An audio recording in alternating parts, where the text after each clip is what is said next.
Bueno, los saludo. Tenía que ponerme las gafas para poderlos ver. Muchas gracias por estar acá. Muchas gracias por esta invitación. Creo que las encuestas que a veces no les gustan mucho a los candidatos, pues hablan claramente de que una gran preocupación a la hora de votar entre los electores es el tema de la educación y de la salud. De verdad que en los países muy civilizados esos realmente son los temas más importantes y por eso pues he aceptado muy contenta esta invitación de la revista Semana para poder conversar. Lástima que no estén los 5, doctora Marta Lucía, pero estamos, creo que con una gran oportunidad de que este auditorio pueda conocer las propuestas de ustedes. ¿Les parece? El micrófono. Y vamos a empezar. Ustedes conocen muy bien, pues según nos han contado, hay unos candidatos que están en el Festival Vallenato, se quedaron en Valledupar. Yo estaba ayer haciendo la FM y de verdad que también tenía ganas de quedarme. Estaba también, buenísimo. yo estaba invitada y tampoco fui por venir acá, que me parecía más importante. El presidente Santos pues continúa en su posición de no asistir a este tipo de, digamos, de encuentros. No lo ha hecho en medios de comunicación, en este tipo de recintos tampoco lo hará, según hemos tenido información. La doctora Clara López, supimos, estaba enviando a través de Twitter unos mensajes en los cuales planteaba un reto a Felipe López de la revista Semana y le decía que si ella tras la votación saca el puntaje que aparece en la última gran encuesta de la revista Semana, la FM, RCN y RCN la radio, pues entonces que ella se retiraba de la política y demás. O sea que esa es la noticia que hemos tenido de la doctora Clara López. Gracias a Marta Lucía Ramírez, candidata por el Partido Conservador, gracias al doctor Oscar Iván Zuluaga, candidato por el Centro Democrático, a los dos, y vamos a conversar sobre educación. Quisiera, por supuesto, empiezo con usted, doctora Marta Lucía, ¿quién va a ser su ministro de Educación si usted es la presidenta? Vicky, 1.000.000 de gracias por la invitación a la revista Semana, qué bueno tener este foro, panel acá moderado por usted, y si bien es cierto que me alegra ver acá las sillas que nos ha dejado el Gimnasio Moderno en la revista Semana, como realmente llegué al debate en la Universidad de los Andes, yo compré 2 sillitas Rimax, fui allá y puse las 2 sillas para que fuera evidente la ausencia, entonces resolví esta vez traer 2 sillitas adicionales, porque creo que es importante que el país tenga presente que hay gente que cree que la presidencia es un derecho, o hay otros que creen que llegar a la presidencia es un tema de imagen. Llegar a la presidencia es la responsabilidad más grande que puede tener uno sobre sus hombros y este es un momento definitivo para Colombia. Luego yo creo que es evidente para todos que hay una falta de respeto, no solamente con el auditorio que nos acompaña hoy tan importante, sino con el país entero. Colombia merece conocer propuestas, posiciones, pero también merece conocer el talante de la gente, cómo se responde ante un auditorio espontáneo o ante las preguntas inteligentes de una periodista como Vicky. Mire, tengo un problema en cuanto a quién va a ser mi ministro porque yo realmente tengo ya todas las carteras con 5 candidatos. ¿Por qué 5? Porque lamentablemente tampoco es tan fácil que la gente quiera hacer esta función de ir al gobierno.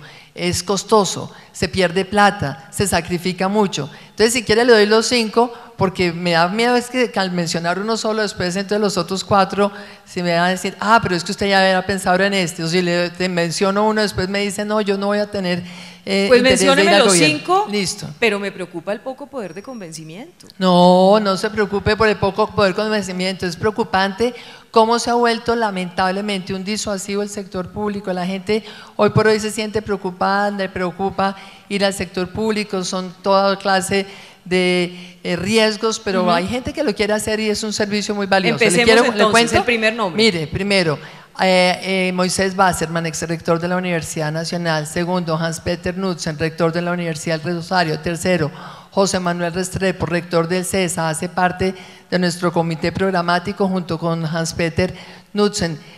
Cuarto, Ana Sofía Izaza, que era la rectora de la Universidad del Atlántico. Y quinto, Isabel Londoño Polo. Esos son mis 5 candidatos. ¿A ellos ya les ha comentado que usted? No, a ninguno. Es solamente una idea. Esta es una chiva acá decir Bueno. quiénes son. Ninguno de ellos sabe que son mis candidatos. Entonces les acaba de llegar la noticia. ¿Qué dice usted, doctor Oscar Iván Zuluaga? Bueno, primero, Vicky, saludarla. Muy complacido de estar en este encuentro con tantos profesionales, estudiantes, jóvenes en el tema de la educación. Saludar a la doctora Marta Lucía, siempre nuestra compañera en todos los debates y convocatorias. Pues Vicky, mire, yo, para serle franco, todavía no tengo decidido personas en el gabinete, ni lo haría ahora simplemente por aportarle una respuesta. Pero eso sí no es tengo improvisar, claro, doctor Oscar Iván, digamos, No. Se supone que ya debería tener unos nombres. No, me parece que estamos en un proceso, hay que ganar la presidencia y en su momento tienen que venir las cosas. Lo último que faltaría es diga el gabinete antes de ganar la elección. Yo creo que hay que hacer primero el trabajo, terminar de ver cómo se recorre el país, ganamos las elecciones. Por supuesto tengo nombres en la cabeza, ideas, pero no me siento cómodo hablando de nombres en particular, pero sí le puedo decir cómo estoy enfocando en quién puede ser una persona y cómo debería ser las el perfil. características. A mí me encantaría una persona, porque la admiro y trabajé con ella, como la doctora Cecilia María. O sea, repetir. Una ministra de Hacienda, Educación, que estuvo 8 años. En la historia del país es la primera vez que hay una mujer y una ministra de Educación con ese talante. Su profundidad, su conocimiento. Tiene que tener un segundo requisito, una enorme capacidad de educación, porque le vamos a asignar recursos millonarios, como seguramente lo vamos a estudiar acá, y toda nuestra propuesta tiene que empezarse a ejecutar el 8 de agosto. Es una persona con mucha experiencia en el sector público, con conocimiento, por supuesto, en el tema de la educación, pero un gran ejecutor, que debe ser la característica esencial y va a ser el talante de mi gobierno. Colombia necesita acciones, resultados, los diagnósticos son claros. Y sobre esa base, pues seguramente le va a entregar a los colombianos un excelente ministro o ministra de Educación. Bueno, les quiero decir que como solamente hay 2 candidatos, pues les propongo que seamos breves, doctora Marta Lucía, doctor Oscar Iván, para sacar mayor provecho de esta conversación en este auditorio. Se pueden, si quieren, interrumpir y se pueden replicar. ¿De cuánto tiempo las respuestas? Cortitas. ¿Pero qué es corticas pero para un periodista? Sustanciosas. Si usted es periodista, en el lenguaje periodístico, 15 segundos, pero busquemos un tiempo razonable para Bueno, tener pensemos una regla en un minuto, mínima. pero es que entonces me toca ponerme cuidado con el reloj. No, ya, y míralo. Listo, bueno, vamos con el reloj entonces. Respuestas De a minuto. De a minuto. Listo, de 1. Y si puede menos, mejor. Miremos exactamente en qué consiste, doctora Marta Lucía, su propuesta de educación. Bueno, no me parece serio en un minuto, pero por supuesto aquí hay que arrancar desde la familia. Tenemos que hacer entender que los padres son los primeros educadores, son los que estimulan el aprendizaje, el interés, la curiosidad de los niños. Y por supuesto tenemos que tener maestros de mejor calidad. Vamos a hacer un proceso en el que las mejores bachilleres puedan llegar realmente a la pedagogía. Queremos seguir en este proceso de dar becas para que se estudie pedagogía. Promover la excelencia en los maestros es fundamental. Vamos a hacer cambio en el pénsum educativo, fortalecer matemáticas, ciencias, idiomas y volver otra vez a la educación cívica. Y en el caso de la educación superior, nuestra propuesta es vamos a dar becas para la educación superior a los alumnos CISBEN 1, CISBEN 2. Vamos a crear un Politécnico Nacional para el emprendimiento, para las carreras técnicas y tecnológicas, que complemente la labor del SENA y por supuesto hacer una mayor conexión entre el sistema educativo y el sistema de innovación, ciencia, tecnología e innovación. ¿Qué dice el doctor Oscar Iván? Mi propuesta educativa busca que Colombia sea un país de inclusión social desde la educación y que al final Colombia, basado en su sistema educativo, pueda ser un país de clase media. ¿Hacia dónde tiene que orientarse mi política educativa? Primero, reducir las brechas entre la educación pública y la privada, que son enormes. 2, que esas brechas también se traduzcan en reducción entre lo que son las ciudades y las regiones de Colombia. 3, tener un sistema nacional de educación superior basado en la excelencia y en la calidad y que incorpore la formación técnica tecnológica con esos estándares. Y 4, excelencia en los maestros y los profesores para que sea el estatus más importante en nuestra sociedad. Y finalmente, una educación que le aporte al país jóvenes emprendedores, jóvenes pequeños empresarios, que el país basado en su sistema educativo pueda pensar en desarrollar con mucha más fuerza empleo y su capacidad productiva. Este gobierno no hizo reforma a la educación. Ustedes saben que cuando se presentó ante el Congreso de la República un proyecto de reforma a la educación, se armó una gran polémica, hubo marchas en todo el país y uno podría decir como periodista que el gobierno se asustó, se echó para atrás y nunca hubo reforma. ¿Habrá reforma en su gobierno si es presidenta? Por supuesto, eso es una prioridad. Nosotros hemos propuesto un pacto nacional por la educación que me alegra muchísimo. Hay otra iniciativa en ese mismo sentido que han promovido un grupo de jóvenes, dentro de ellos Juan David Aristizábal, y hemos firmado ese pacto también. De tal manera que aquí lo importante es que hay muchas iniciativas para que haya un pacto por la educación. En nuestro caso queremos que la educación sea una prioridad nacional, por eso es un pacto, tiene que involucrar distintos actores de la sociedad y con una visión de largo plazo. El resultado de ese pacto será el proyecto de ley que llevemos a reformar la Ley 30. Creo que hay muchas iniciativas interesantes que han surgido de los distintos foros, pero nosotros queremos que esto pase por ese pacto. Va a ser 3 meses trabajando para sellar el pacto por la educación y en 3 meses presentaremos ese proyecto de ley. Pero ¿cuál es la diferencia con lo que está proponiendo en ese sentido este gobierno? Porque ellos también han pensado en un pacto, en una conciliación con los estudiantes, con los maestros y demás, y no lo han podido lograr. Realmente no lo lograron. Claro, la diferencia es lo que usted acaba de decir. Es que para uno cuando un tema es prioridad no lo deja 4 años, cuando es prioridad, en mi caso estoy diciendo en 3 meses tenemos que tener un pacto y en 3 meses vamos a presentar pero si no hay un proyecto de ley. ¿Lo va a hacer? ¿Lo hará arbitrariamente? No, cuando uno quiere que la educación sea la prioridad nacional, realmente estoy segura que somos capaces de generar consensos. Yo sí creo que tenemos capacidad de convocatoria y de generar consensos, sé que vamos a poder tener un pacto. Doctora Marta Lucía, póngase en el escenario de que tiene las marchas de la MANE, tiene una dificultad de orden público, todo por la reforma a la educación. ¿La retira o no la retira del Congreso?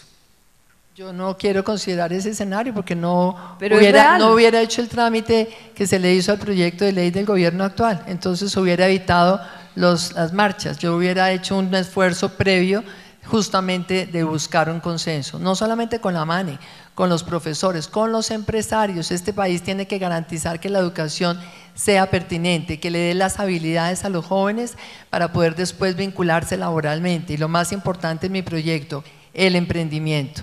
Lo hice como ministra de Comercio Exterior, la primera política pública de emprendimiento en Colombia la hicimos en el 98 y por eso creo que hay que vincular el sector productivo para que los jóvenes puedan tener todas las destrezas necesarias y en el momento en que uno involucre todos estos sectores sé que es capaz de lograr un consenso nacional, presentar un proyecto y nos vamos a evitar por supuesto todo ese paro. Yo respeto mucho lo que han hecho los estudiantes de la MANE, me parece que tienen una visión extremista, es imposible que toda la educación sea gratuita, además es innecesario porque es que hay gente que sí es pudiente, que puede pagar la educación de sus hijos y esto más bien tiene que utilizarse para fortalecer la posibilidad de llevar educación a las zonas rurales. Esa es una prioridad para mí, que los jóvenes de las zonas rurales tengan una educación de calidad. Doctor Oscar Iván, ¿habrá reforma si usted es presidente en la educación?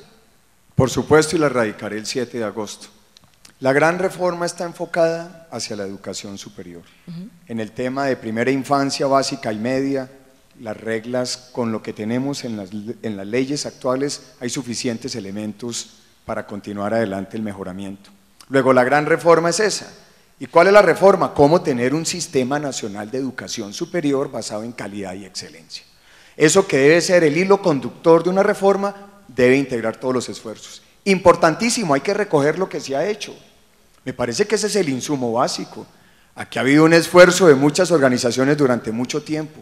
Y algo esencial, ASCUL nos mandó un documento a los candidatos a la presidencia sobre unos elementos de juicio para una reforma a la educación superior.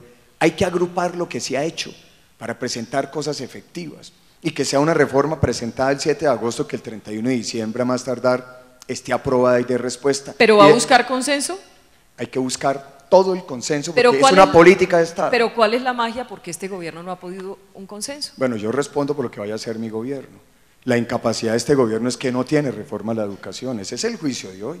No hay reforma a la educación, no fue capaz de construir ese consenso y a tiempo. ¿Y si usted tiene las marchas, retira el proyecto o no lo retira? Estoy seguro que con la propuesta que he hecho no van a haber marchas, o si las hay es a favor, para que se apruebe el proyecto que vamos a presentarle al Congreso.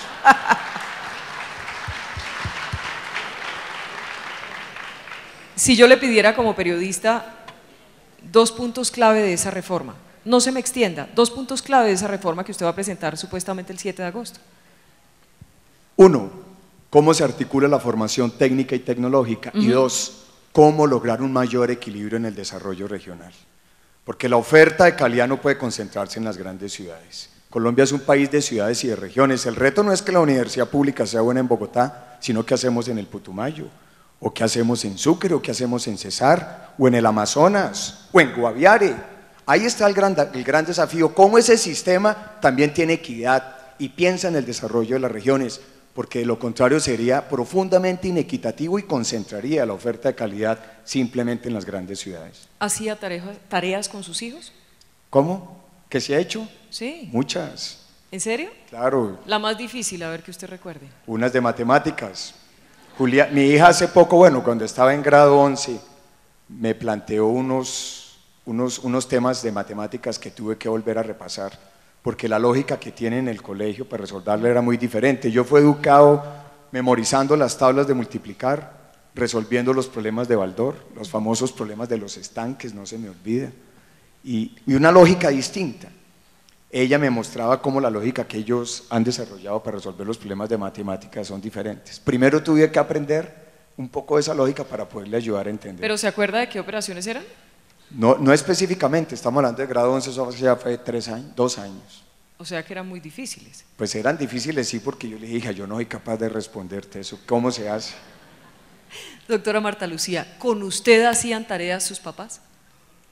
Sí, siempre. ¿En Mis serio? papás siempre, claro que sí, siempre. Mi mamá trabajó toda la vida y cuando llegaba del trabajo siempre llegaba a ver si yo había hecho tareas y había siempre alguna cosita que me quedaba pendiente y ella me ayudaba. ¿Y o la por lo menos- castigaban o no? No, la verdad es que fui un poco nerd cuando estaba chiquita. Le doy una anécdota en eso. Señor. Mi mamá no pudo hacer sino hasta 4º bachillerato, era una familia muy humilde, mi papá solo pudo hacer primaria. Y entonces yo tenía problemas y por eso mencioné lo de los estanques en tal vez 3º bachillerato, pero mi papá tenía una tienda de abarrotes y todas las matemáticas era sumar y restar en un papelito, siempre las cuentas, y desarrolló una lógica, la lógica de la tienda de barrio. El abaco. Correcto. Y esa lógica de la tienda de barrio a mí me inspiraba de ver cómo solucionaba los problemas, cómo me ayudaba con esa lógica. Y tengo en eso un recuerdo muy, muy grato, a pesar de que pues, no pudo educarse, pero su lógica me permitía resolver problemas que se supone eran mucho más complejos. Doctora Marta Lucía, ¿cuánto debe ganar un maestro? Si hay algo polémico es el salario de los maestros. ¿Cuánto debe ganarse un maestro? Me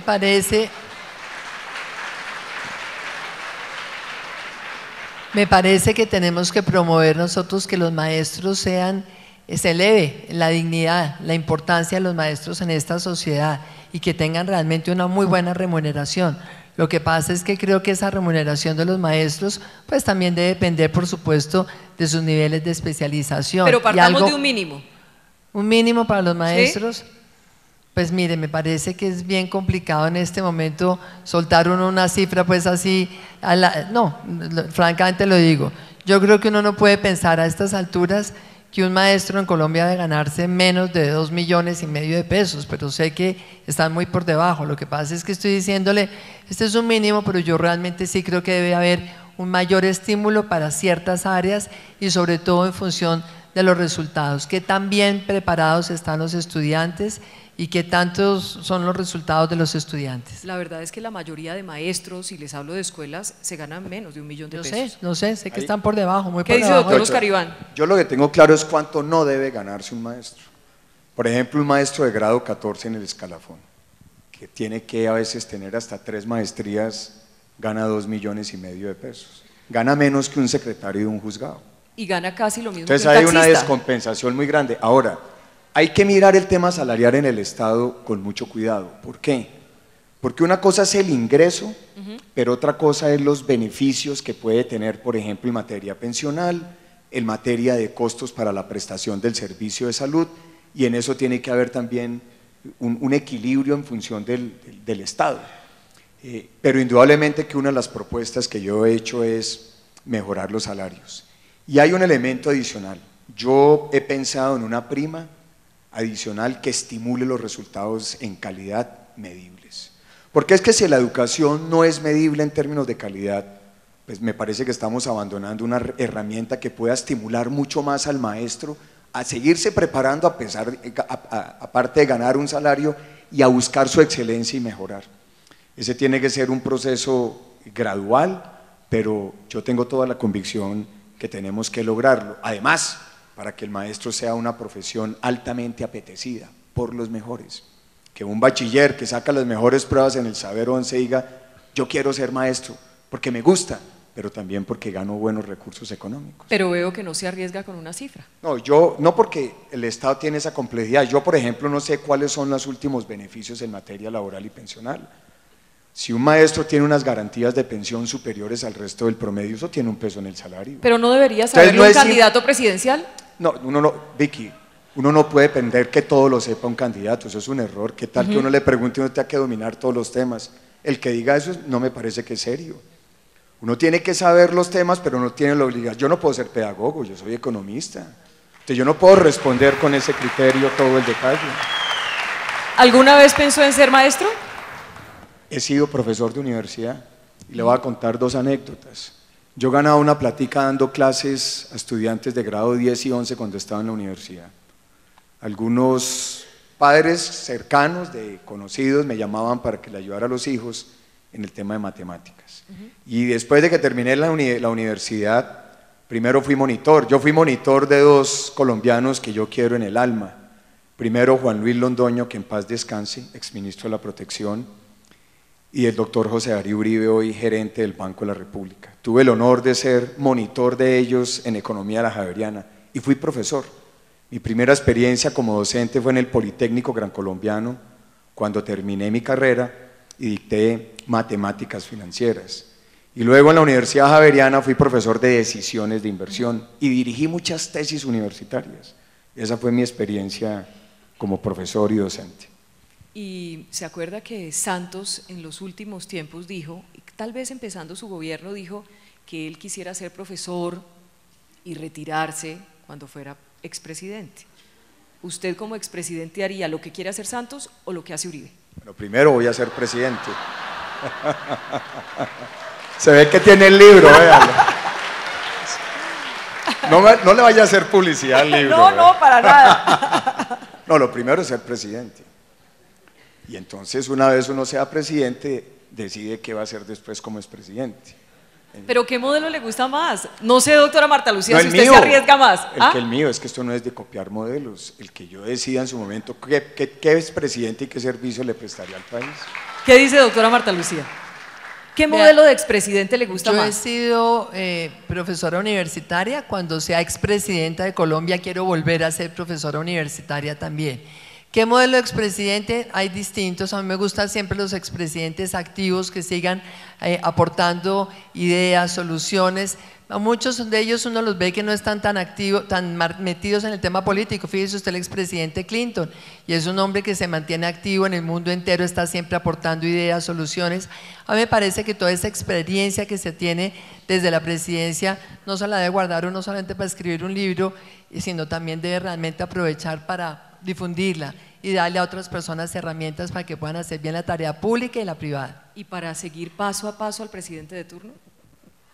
No, yo creo que eso sí, pues hay estilos. Los expresidentes siempre quieren realmente que el país vaya mejorando cada día más. Y yo creo que eso es algo como una condición humana. Todo el mundo quiere que las cosas vayan cada vez mejor de como las dejó.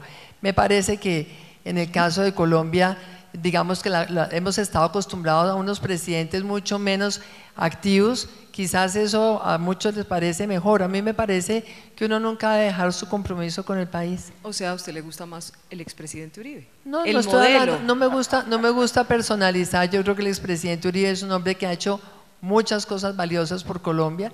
Tiene un estilo que no nos gusta a veces, y a mí misma a veces hay momentos en que el estilo me parece que no le sirve a él, porque sí creo que sus aportes son muy valiosos, pero uno no puede realmente ni descalificar al que se sigue interesando por los temas públicos, ni tampoco decir que lo mejor definitivamente es estar todos los días encima de lo que se está haciendo. Yo creo que cuando uno se retira de las funciones públicas, lo mejor es como cerrar esa página, pero un expresidente siempre quiere que el país siga avanzando por una buena senda. Pero hablemos de educación, hablemos de la calidad, eso es clave.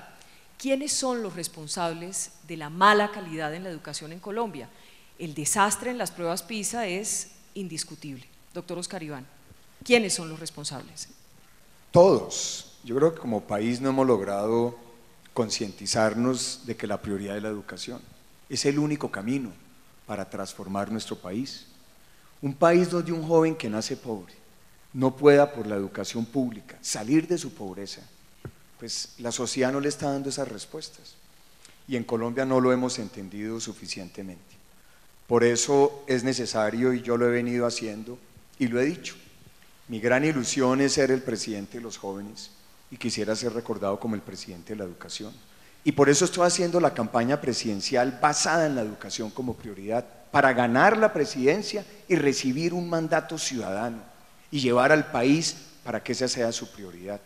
Y yo creo que ahí sí se adquiere conciencia de cómo es que hay que trabajar la educación, mejorando los maestros, con el tema de la infraestructura, cómo mejorar el tema de la alimentación, cómo se debe mirar la primera infancia, cuáles son las oportunidades de educación superior, todo lo que constituye la educación. Si la sociedad no es consciente que esa es su prioridad, va a ser una lucha muy desigual, porque no vamos a generar el reconocimiento al maestro que se necesita, no vamos a estar todos viendo la educación como una opción de vida profesional. Luego, creo que el camino para pensar en calidad, que sea realmente un propósito, tiene que darse desde el mismo momento en que uno lo refleja y en recursos. La plata tiene que reflejar que la educación tiene la mayor cantidad de recursos y ahí está la prioridad para la búsqueda de la excelencia. ¿Qué dice doctora Marta Lucía Ramírez? ¿Cuál es la clave para mejorar la calidad y quiénes son los responsables del desastre de las pruebas PISA? En cuanto a la responsabilidad, creo que la sociedad colombiana, que nunca le ha puesto a la educación la prioridad que debería haber tenido en la agenda pública y privada siempre. Creo que uno de los problemas de exclusión de este país es justamente la desatención a la educación. Lo único que realmente genera una movilidad social es que la gente pueda educarse, y me parece que es absolutamente fundamental reconocer que ningún gobierno en el pasado se puso como meta ni lograr cobertura plena en educación secundaria ni tampoco en educación superior. Es más, nuestros niveles de educación superior todavía siguen siendo absolutamente reducidos en comparación con otros países. Menos del 50% de la gente llega a la educación superior. La manera de tener una educación de calidad, repito, arranca desde tomar conciencia de la familia, el papel que tiene sobre la formación de los hijos. Segundo, yo creo que fue un error de la Constitución del 91 eliminar, por ejemplo, la educación cívica. Necesitamos tener una sociedad en donde no solamente se sepan mejores matemáticas, sino también que se tengan mejores ciudadanos. El proceso de formación tiene que ser constante y la educación obviamente también, pero creo que en el tema de la educación nosotros necesitamos reconocer que ni los maestros de nuestro sistema son los mejores, ni tampoco la sociedad le ha dado a los maestros ni el reconocimiento ni las herramientas que se les deben dar para que se estén actualizando permanentemente, para que tengan ese mejor reconocimiento dentro de la sociedad. Yo sí quisiera un país donde el maestro otra vez sea como el referente, la persona a la que se admire, la persona a la que se quiera, la persona que deja una huella siempre en la sociedad. Luego creo que acá culpables todos. La manera de mejorarlo es como lo estamos planteando, tomar atención, hacer un pacto nacional por la educación que tenga una vigencia de largo plazo. En nuestro gobierno lo vamos a volver una política de Estado que trasciende, que se mantenga durante muchísimos años. Aquí ha habido iniciativas muy valiosas, lo que ha hecho por ejemplo Vicky Colbert, y uno dice, ¿cómo es que esto ha sido la iniciativa de una persona y no la tomaron los gobiernos como un plan nacional para sacar adelante realmente mejores maestros, mejores niños, concentrarse en las zonas rurales? Para mí, como lo dije antes, es muy preocupante esta asimetría que existe en Colombia, la ruralidad en un abandono total en materia educativa. ¿Cuántos hijos tiene usted, doctor Oscar Iván? 3, Vicky, 2 hombres y una mujer. ¿En qué edades están? El mayor 24 años, el segundo 23 y la niña de mis ojos 19. Ah, bueno, ¿ya la niña salió del colegio? Sí, ya tiene cédula, ya puede votar. Ese es un voto garantizado. Ay, claro. Doctor Oscar Iván, 3 hijos, 3 colegios. ¿Pagó bono en el colegio? Sí. ¿Y le parece adecuado? Pues en el colegio, estaba en un colegio, estuvieron en el gimnasio La Montaña y con un gran esfuerzo se logró, por ejemplo, desarrollar toda la infraestructura del colegio. Pero eso está prohibido. En un colegio privado, pero era un aporte voluntario. Pero es mentira, y se hacía es un disfraz a los bonos. No, ¿Sabe hubo que muchas, a mí me llama mucho yo la se lo atención? digo, Escúcheme, a mí me llama mucho la atención que uno siempre les pregunta, y lo digo porque en la emisora, en la FM, siempre le preguntamos a la ministra de Educación por el tema de los bonos. Y entonces dice, no, es que aquí no llegan denuncias. Pues claro que no van a llegar, porque todos pagamos bonos disfrazados a los colegios, cosa que es ilegal, sinceramente. Bueno, en el caso nuestro, yo recuerdo cuando estaba en la junta directiva del colegio que hubo muchas familias que no hacían la contribución y nada pasaba.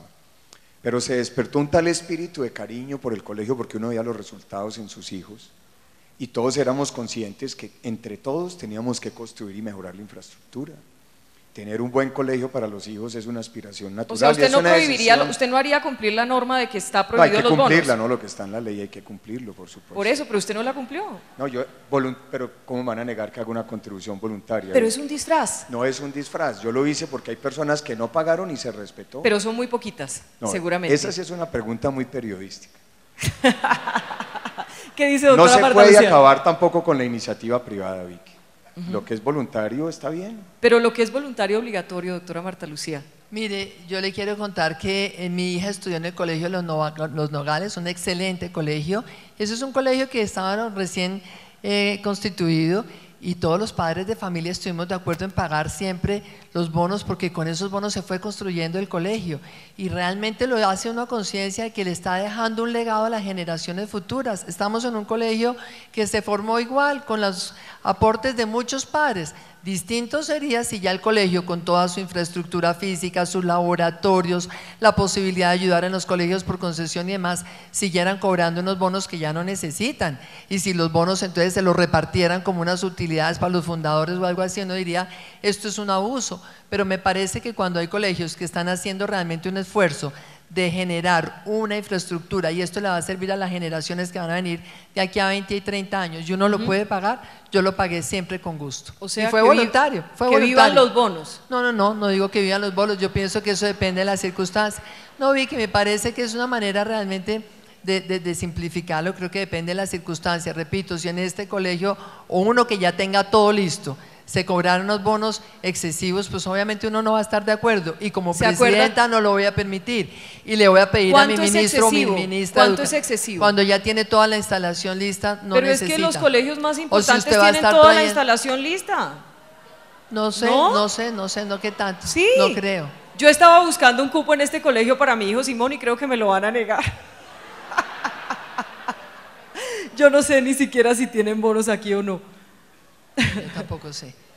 Hablemos un poco del ICETEX. Mire, el ICETEX es muy importante en el país, es clave en el tema de educación. Hay mucho desconocimiento en materia de lo que hace el ICETEX y yo no sé hasta qué punto hay mucha politiquería en eso, doctor Oscar Iván. ¿Qué propone en materia de ICETEX? Yo creo que se han hecho reformas importantes. Por ejemplo, en nuestro gobierno transformamos al ICETEX como un banco de segundo piso. Le dimos todos los instrumentos para que pueda salir a los mercados, por ejemplo, a emitir bonos de largo plazo. Recuerdo que hicimos un crédito que fue una gran experiencia con el Banco Mundial por $500 millones para empezar a recorrer un camino de financiamiento en la educación superior con resultados muy importantes. Creo que eso hay que profundizarlo. El ICETEX es el camino para que un joven pueda hacer su maestría, su doctorado, su universidad. ¿Cuál es la gran reforma para mí en el ICETEX? Es que los créditos tengan una cuota fija del porcentaje de ingreso. Entonces, si la cuota es el 10% del ingreso, automáticamente se ajusta el plazo, en función del ingreso del profesional. Si gana más, paga el 10%, y si gana menos, sigue pagando el 10%. Y eso hace que sea mucho más efectivo el sistema de financiación. Segundo, hay que trabajar mucho en el financiamiento y otras alternativas distintas al ICETEX. El éxito de los países desarrollados cuando han desarrollado modelos educativos como el que nosotros quisiéramos ver en Colombia es que el crédito educativo sea un crédito de primera instancia en la economía, que no necesariamente tengan que ser entidades públicas, que pueda haber un crédito de bajo costo. Hoy se redujo la tasa de interés del crédito en términos reales a 0. O sea que el problema ya no es de tasa de interés. Si se ajusta, si le permite uno que el ICETEX tenga fondos por financiamiento propio de largo plazo, va a haber una gran capacidad de aportar mucho más a los créditos. Claro, porque es que hay mucho temor, doctora Marta Lucía, de los estudiantes y de sus padres para pedir un crédito de ICETEX, porque dicen, bueno, y entonces después yo salgo, no tengo trabajo, estoy endeudado hasta acá y empiezo a trabajar y lo que me gano es para el ICETEX. O sea, es una experiencia muy dura, muy difícil. Yo le voy a hacer una reforma fundamental al ICETEX. Lo primero es que realmente creo que el ICETEX, al igual que Bancoldex, deben funcionar como bancos de primer piso. Y en segundo lugar, creo que es fundamental que para los estudiantes uno empiece a cobrarles el crédito cuando han terminado sus estudios. Por eso es importante el fondeo, que pueda salir al mercado, tener recursos del ahorro privado, pueda colocar papeles para que tenga la liquidez necesaria sin estar exigiéndole a los estudiantes que empiecen a cancelar sus créditos cuando todavía no son productivos. Creo que hay que hacer esa transformación en plazos del crédito y en tasas de interés, porque no todas las familias tienen cómo pagar durante el semestre siguiente y eso es lo que hace muchas veces que se produzca la deserción. Pero es importante que sea un banco de primer piso, repito, al igual que lo vamos a hacer con Bancoldex, porque necesitamos realmente que se generen muchísimas más condiciones para el acceso a la educación. Nosotros vamos en el Fondo Nacional de Garantías a abrir un área especial que permita que los estudiantes puedan también, en el momento en que ya están terminando sus estudios, tener también esta garantía del Fondo Nacional de Garantías y después cuando ellos empiecen su vida laboral van a pagar el crédito, porque siempre está como el riesgo moral, que si la gente no va a pagar, que cuando ya estén trabajando entonces incumplen. Uno no puede generar acá una sociedad de gente pues olímpica que deja la cartera del ICETEX botada. Por eso me parece que este complemento con el Fondo de Garantías va a servir, porque necesitamos que esos recursos del ahorro y que esos papeles que se coloquen en el mercado estén siempre garantizados con la calidad de los créditos. Doctora Vicky, Marta Luz, me permite un tema que se me olvidó mencionar rápido, premiar la excelencia académica. ¿Con becas? Que un porcentaje del crédito, el estudiante en la medida que avanza el semestre con puntajes altos, pueda pagarlo con la excelencia académica. Al final lo que hay que estimular es que los jóvenes sean los mejores. ¿Le sigue sonsacando a los conservadores? No, él y yo tenemos una muy buena amistad. Lo que pasa es que yo creo que estamos en un momento muy importante de la política. Acá tenemos que fortalecer las instituciones, tenemos que entender que la política necesita partidos, así no nos guste como están en este momento varios de los partidos, no solamente uno, varios de los partidos. Por esa razón he insistido, yo me quedé en el Partido Conservador para sacar adelante lo que significa la doctrina, creer en las instituciones, rescatar la seguridad, garantizar que en esta sociedad haya justicia, respetar valores tan importantes como el de la familia y el de la dignidad de la persona humana. Y he estado dando esta pelea de rescatar un partido histórico para la democracia colombiana. Entonces me parece que lo coherente es que a los que les guste tanto el Partido Conservador estén en el Partido Conservador. O sea, que el doctor Oscar Iván Zuluaga se venga al Partido Conservador. No, pues es que claro, yo sería feliz que se viniera para el Partido Conservador, lo he invitado, pero lo que sí me parece pésimo es el ejemplo desde el gobierno, en donde todos los días a punta de mermelada tratan de seducir parlamentarios de todas las bancadas. Esto es muy serio y aquí se ha vuelto un eufemismo y a la gente le parece un chiste hablar de la mermelada. Eso es corrupción, coger uno y el apoyo de las bancadas de parlamentarias porque el gobierno tiene como ofrecer con burocracia, contratación, cupos indicativos. Ese es el camino de la corrupción y por eso hemos venido dando esta pelea, defender el Partido Conservador. Doctora Marta Lucía, pero a ver, doctor Oscar Iván, el gobierno, según la doctora Marta Lucía, se quiere llevar a los conservadores con mermelada. Los que usted se quiere llevar, ¿cómo se los está llevando? No, ya. ¿Cómo los seduce? Mi única herramienta son las ideas y las propuestas y programas concretos para los colombianos.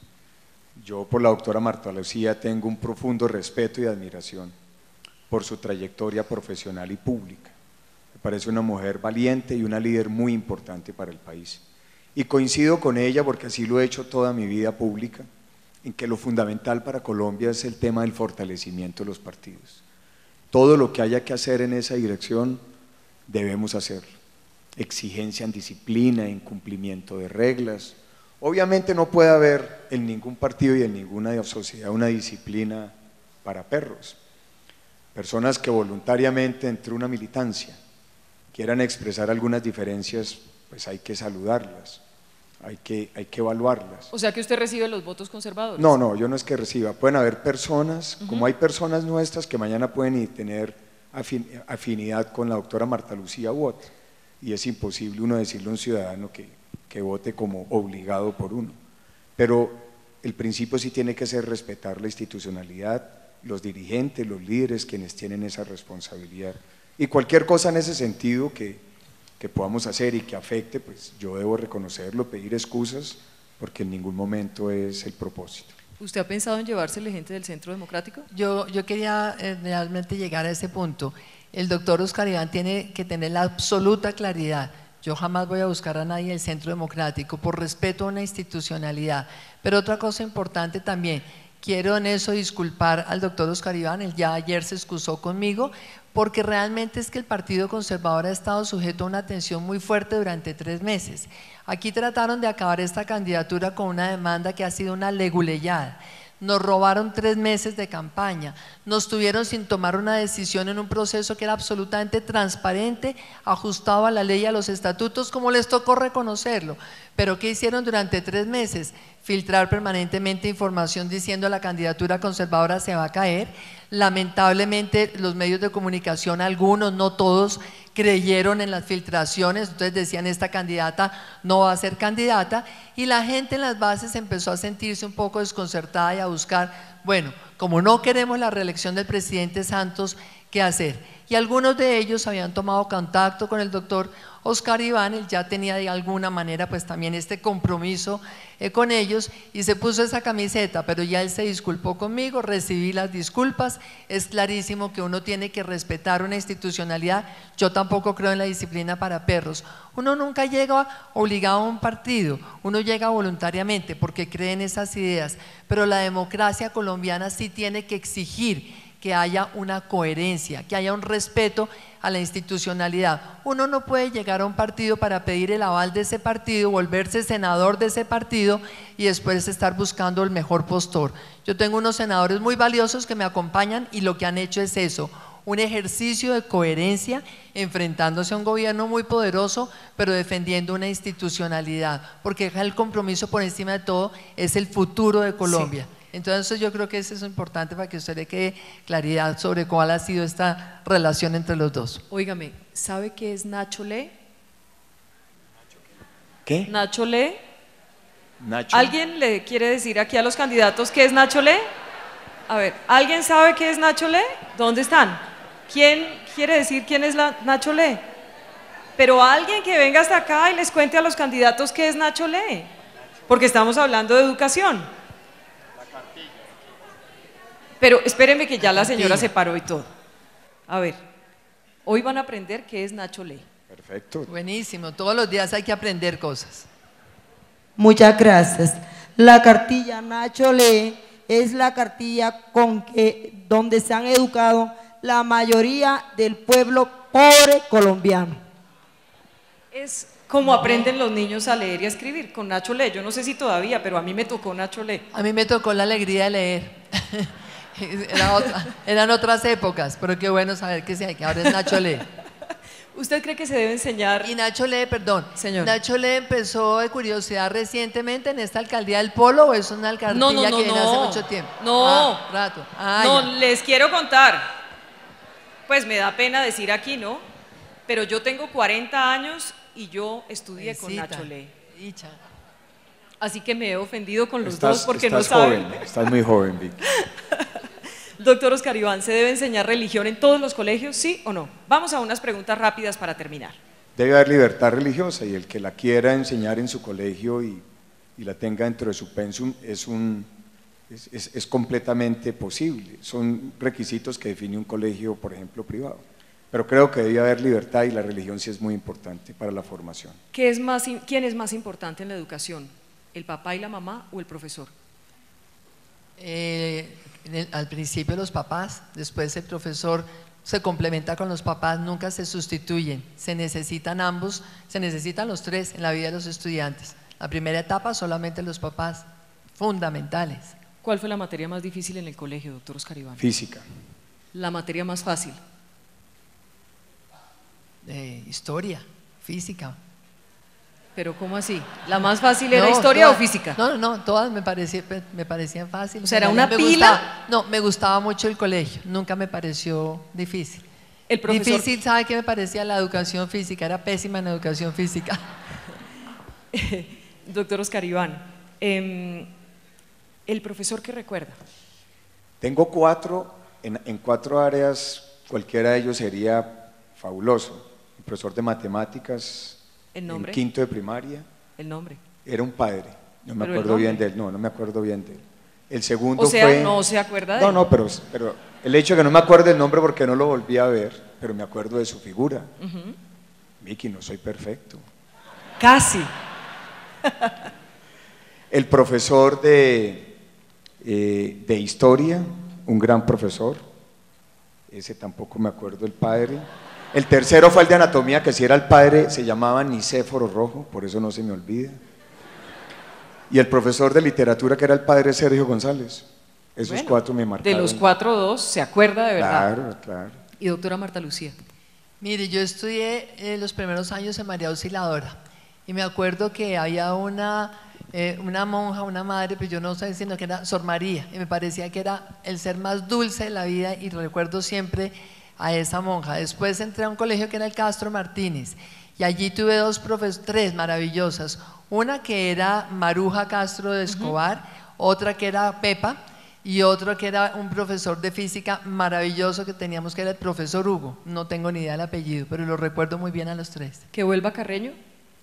La urbanidad indispensable, la vamos a imponer. Creo que aquí esta sociedad necesita, claro que sí, en el pensum de los colegios se impone. Es que uno lo que tiene que hacer es que haya unos requisitos mínimos, que el gobierno toma la decisión de que vaya en el pensum de los colegios. ¿Usted impone a Carreño? Es como si uno preguntara que si mañana vamos a dejar sacar las matemáticas de la educación. No, el gobierno tiene que imponer que haya matemáticas y eso hace parte de lo que… ¿Usted impondría a Carreño? Yo lo que he pensado es, en mi propuesta, que la mejor forma de educar en esas disciplinas es a través del deporte y la cultura. Cuando uno estimula esa práctica es la mejor forma de corregir, de educar, de formar en todos esos valores y en ese comportamiento ciudadano. Creo mucho más en esas 2 áreas como el eje para la formación en valores y en lo que significó en nuestra época la urbanidad de Carreño. O sea, no impondría a Carreño. No lo impondría, lo haría desde la formación en deporte y en cultura para poder generar una formación integral. Es evidente que en los colegios, pues, hay sexo.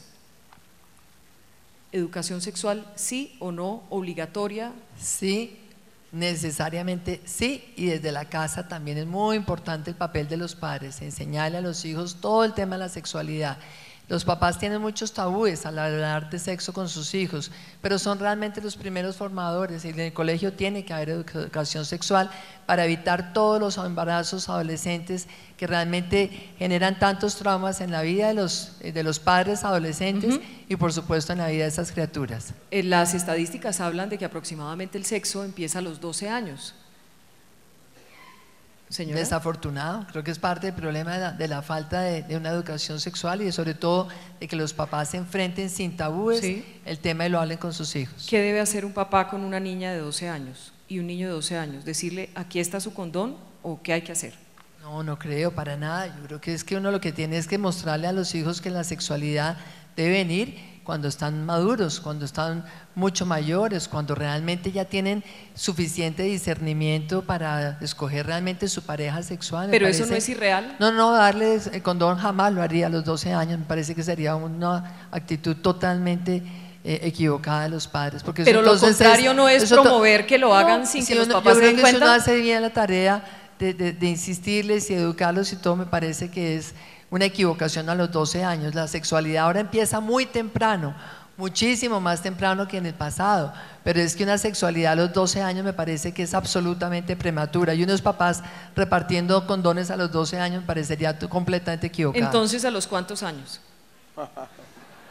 16, 17, 18 de pronto. Yo no sé Tan si será muy lejos, anticuado. doctora Marta Lucía, Pues esa sí, no es la realidad. yo todavía pertenezco a esa generación y yo creo que hay que ser muy consciente de que hay cosas en la vida que llegan cuando se tiene la madurez necesaria. El discernimiento de los jóvenes es necesario para que sepan con quién tienen sus relaciones sexuales. ¿Qué dice doctor Oscar Iván sobre eso? Yo, Vicky, no creo que uno tenga que educar y tomar decisiones por moda.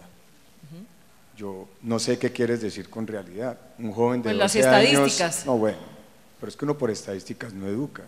Sí, O sea, yo no le también. puedo decir a mi hijo que le permito a los 12 años porque las estadísticas muestran que hay que hacerlo a los 12 años. No, pero es que usted tiene que Pero hay pensar que como presidente. No, señor. Digamos, usted está Pues, poniéndose en el papel del papá en la casa, claro, el papel claro, del papá pero en la le casa voy es a dar un distinto al del ejemplo. presidente. Entonces, a eso vamos, deje el internet libre a sus hijos, para que miren cualquier tipo de pornografía y que se estimulen ellos desde muy temprano, por ejemplo, la promiscuidad. Es que esa es la tendencia, en un momentico. ¿Qué hizo el gobierno inglés hace poco? ¿Por qué como política de Estado restringió el acceso a las páginas de internet? Como política de Estado, de la pornografía. ¿Y bajo qué condiciones autorizaba? Si el papá y la mamá de los hijos le decían queremos recibir el internet de pornografía en la casa, yo le firmo y asumo la responsabilidad, el gobierno acepta. Pero tiene que haber también una orientación de la sociedad. Yo le tengo mucho miedo al libertinaje.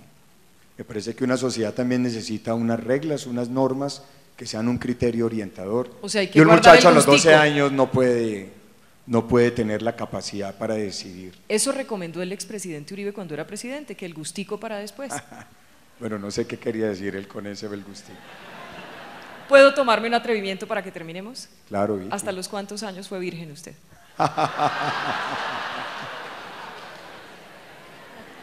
¿Hasta los cuántos años? Le digo con toda franqueza, apenas terminé el bachillerato.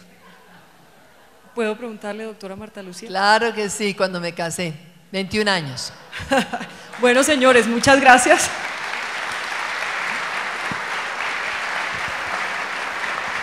Muchas gracias, doctora Marta Lucía. Muchas gracias, doctor Oscar Iván. Y no sé, espero que les haya gustado y que se hayan tomado sus propias opiniones. ¿A quién le gustó Marta Lucía? Levanten la mano. ¿A quién le gustó Oscar Iván? Bueno, muy buena tarde.